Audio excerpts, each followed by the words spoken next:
Hello, ഇതാണ് ഈത്തപ്പഴം.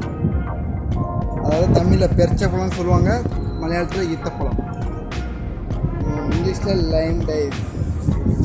நல்ல மரத்தில் இப்போ சீசன் டைம்னால நல்ல இப்போ காய்ச்சி கட்டிட்டு வந்து காய் தான் கொஞ்சம் பழுக்கணும். நல்லா சூடு அடித்து கொஞ்சம் பழுத்தாச்சுன்னா சூப்பராக இருக்கும். பழம் ஈத்தப்பழம் நல்லா நம்ம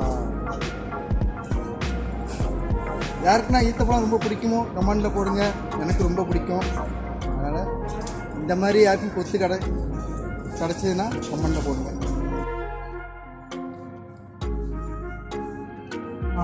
എന്താണ് സംഭവം? ഇതാ பேரிச்சப்பழம், ஈத்தப்பழம். இந்த வாரம் முஸ்லீம் பண்டிகை பெருநாள் வருதுல்ல, அப்போ இதை கொண்டு இந்த வருஷம் பெருநாள் அடிச்சு குடிக்காம ஈத்தப்பழம்னு കഴിയാം. അപ്പം എല്ലാവരും പെരുന്നാൾ അടിച്ചു പൊളിക്കാല്ലേ?